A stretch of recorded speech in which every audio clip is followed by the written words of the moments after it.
Kali ini, aku dan teman-teman aku bakal ngejelasin soal salah satu tokoh sastrawan Jepang yang terkenal. Ada yang tahu nggak siapa? Tapi sebelum itu, biarkan aku memperkenalkan diri dan teman-teman aku yang bakal ngebantu jelasin soal tokoh ini. Kenalin, aku Raiden. Aku Aditya. Aku Rora. Aku Lisa. Teman-teman sekalian, kali ini kita akan membahas mengenai Kikuchikan. Kikuchikan lahir pada tanggal 26 Desember 1888 di Takamatsu, Jepang. Beliau meninggal pada tanggal 6 Maret 1948 di Tokyo. Kikuchikan adalah seorang penulis drama, novelis, dan pendiri salah satu perusahaan penerbitan besar di Jepang. Sebagai seorang siswa di sekolah tinggi pertama di Tokyo, Kikuchi berkenalan dengan calon novelis Akutagawa Ryunosuke dan Kume Masao. Kemudian, saat kuliah di Universitas Kekaisaran Kyoto, ia bekerja sama dengan mereka di majalah sastra Shinshicho, yang berarti arus pemikiran baru. Kisahnya, yang dalam bahasa Indonesia yaitu Mumeisaka no Nikki pada 1918, yaitu catatan harian seorang penulis tak terkenal, secara terus terang mengungkapkan rasa irinya terhadap keberhasilan teman-teman sekelasnya terdahulu. Meskipun seorang penulis yang produktif, ia menulis banyak karya terbaik dalam periode singkat antara tahun 1917 dan 1920. Tulisan Kikuchi menunjukkan sedikit pemikiran spekulatif. Ia lebih peduli dengan pemaparan langsung dari tema moralistik tertentu yang diungkapkan dalam gaya yang realistis dan jelas. Cerita lainnya yaitu Tada Naokyo Gyojoki pada 1918 tentang perilaku Lord Tadanao menarik perhatian besar.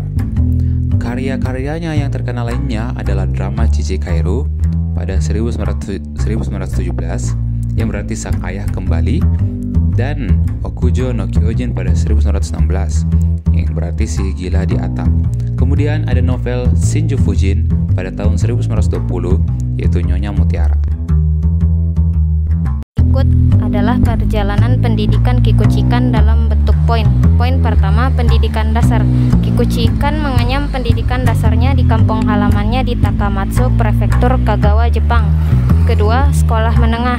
Dia melanjutkan ke sekolah menengah pertama di Prefektur Kagawa, di mana ia mulai tertarik pada sastra.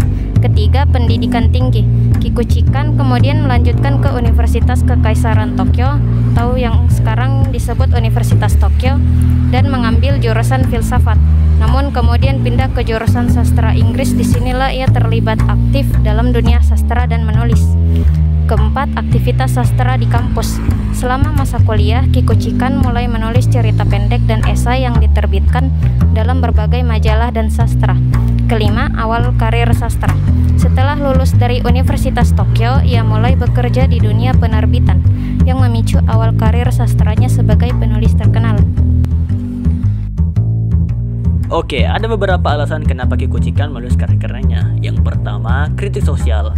Kikuchikan sering menggunakan karyanya untuk mengomentari moralitas dan nilai-nilai sosial yang mulai berubah. Misalnya dalam karya terkenalnya Shinsei, dia mengeksplorasi konflik antara kewajiban tradisional dan keinginan individu. Yang kedua, mengungkap sisi gelap kemanusiaan. Dia juga tertarik pada aspek psikologis manusia, termasuk sisi gelap seperti rasa bersalah, penyesalan, dan dilema moral. Hal ini terlihat jelas pada cerpen seperti Onna no Iso yang telah dia ciptakan, yang menggambarkan perjuangan batin dan pilihan hidup yang sulit. Yang ketiga, menyampaikan realitas kehidupan. Kikuchikan seringkali terinspirasi oleh realitas kehidupan sehari-hari di Jepang. Dia ingin menggambarkan kondisi manusia secara jujur, tanpa banyak idealisasi, sehingga pembaca bisa merasakan relevansi dan kedalaman karyanya. Yang keempat, keinginan untuk inovasi dalam sastra. Sebagai pendiri majalah sastra yaitu Bunge Shunju, dia juga ingin memperkenalkan karya-karya yang segar dan mendorong eksperimen dalam bentuk dan isi. Karya-karyanya menunjukkan upaya untuk memperluas batasan sastra Jepang dengan menambahkan unsur-unsur realisme dan psikologi. Oke, selanjutnya kita bakal ngebahas beberapa karya Kikuchikan yang terkenal. Kikuchikan adalah seorang penulis Jepang terkenal, terutama dikenal karena karyanya yang mendalam dan beragam. Beberapa karya penting Kikuchikan meliputi: yang pertama, Shinju Fujin atau Madame Pearl, sebuah novel yang menceritakan kisah cinta dan perjuangan sosial yang mengeksplorasi emosi kompleks dan nilai-nilai moral.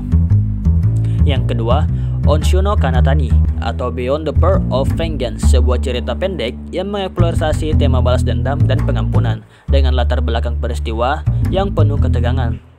Yang ketiga, Rashomon, kumpulan cerita pendek yang menginspirasi film terkenal karya Akira Kurosawa-san. Salah satu ceritanya mengeksplorasi dilema moral dan ambiguitas kebenaran. Karena yang Rashomon ini tidak memiliki gambar, jadi kita bakal ngeisinya dengan buku biasa aja. Oke. Selanjutnya terdapat karya Kikuchikan yang dinamai Kokoro no Suite. Namun sayangnya untuk karya ini kami tidak dapat menemukan sumber valid yang dapat berupa gambar atau informasi lengkap mengenai karya ini. Tapi perlu diketahui bahwa Kokoro no Suite merupakan bagian dari karya Kikuchikan. Kemudian ada karya bernama Chichi Kaeru. Chichi Kaeru merupakan drama pendek yang menggambarkan konflik keluarga saat seorang ayah kembali setelah lama meninggalkan keluarganya. Kepulangannya memunculkan campuran emosi dari kerinduan hingga kebencian, terutama dari anak-anaknya yang merasa ditelantarkan.